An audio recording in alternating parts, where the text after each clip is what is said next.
Pernahkah kalian berpikir, mengapa Google tahu semua hal apa tentang kita? Dan bagaimana Google bisa menjawab semua yang kita butuhkan? Ini tidak terlepas dari teknologi yang dimiliki Google sebagai layanan mesin peramban atau search engine. Raksasa teknologi ini sebenarnya memiliki segudang teknologi untuk menerjemahkan apa yang ada dalam pikiran pengguna saat melakukan pencarian. Dikutip dari laman mediaindonesia.com, Google sebetulnya belum 100% dapat memahami semua hal yang dimaksud oleh pengguna. Saat ini belum ada sistem atau mesin yang benar-benar dapat menerjemahkan kemauan atau maksud yang diinginkan pengguna melalui bahasa atau kata di pencarian. Perwakilan Google di Indonesia mengatakan untuk melakukan pengembangan terhadap mesin pencarian mutakhir bagi pengguna, maka Google mengembangkan sistem algoritma baru yang diberi nama Bidirectional Encoder Representations from Transformer, disingkat BERT. BERT merupakan terobosan besar yang dilakukan oleh perusahaan asal Amerika Serikat tersebut sebelum memperkenalkan RankBrain yang telah digunakan. BERT merupakan teknik baru yang digunakan untuk menyediakan informasi. Sistem ini baru diaplikasikan secara global pada tahun 2019, tak seperti dulu ketika mesin hanya dapat memahami pencarian berbasis kata. BERT dapat memahami konteks yang ditelusuri berdasarkan keterhubungan antar kata yang dituliskan pengguna.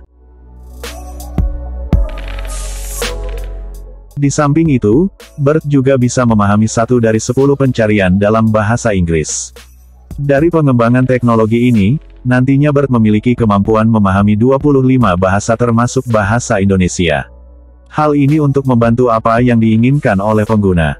Sebabnya, banyak pengguna juga hadir untuk mengikuti isu yang sedang hangat diperbincangkan dengan penggunaan miliaran kata kunci, yang tentunya berasal dari berbagai bahasa yang ada di seluruh penjuru dunia. BERT sendiri dikembangkan melalui teknik open source, berbasis jaringan neural alami untuk bahasa, atau Natural Language Processing atau NLP. Sistem NLP memiliki kemampuan untuk menganalisis bahasa sehingga Google dapat membuat model penyempurnaan dari bahasa Inggris dan menerapkan ke bahasa lain. Meskipun begitu, masih terus mengembangkan inovasi teknologinya sebab relevansi dari pencarian dirasa bukan satu-satunya kemajuan yang dilakukan oleh Google.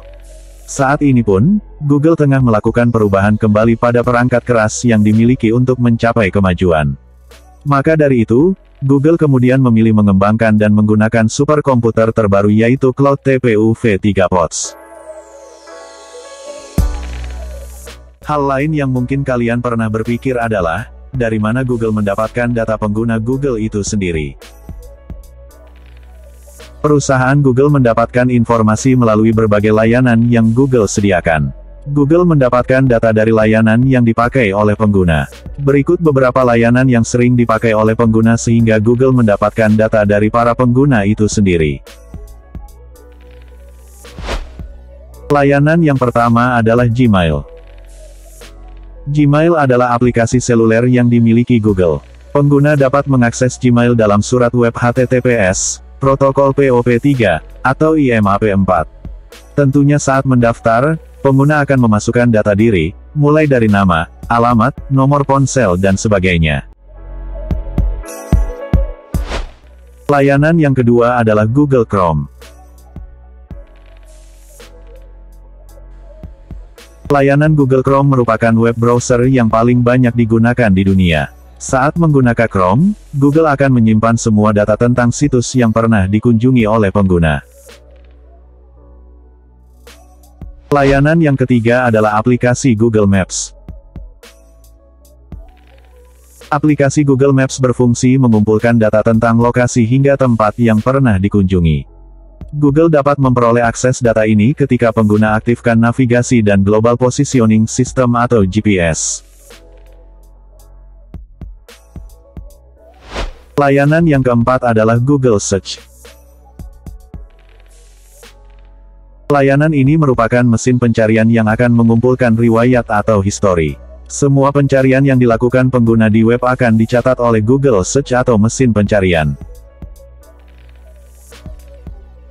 Layanan yang kelima adalah Google Drive. Layanan Google Drive mengumpulkan semua data yang digunakan pengguna di Google Drive. Google Drive akan berafiliasi dengan Gmail yang dimiliki oleh pengguna.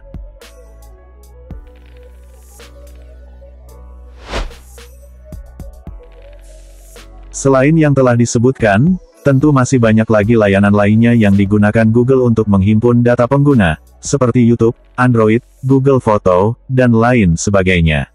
Oleh sebab itu kita perlu hati-hati untuk memberikan data pribadi agar tidak disalahgunakan oleh pihak lain.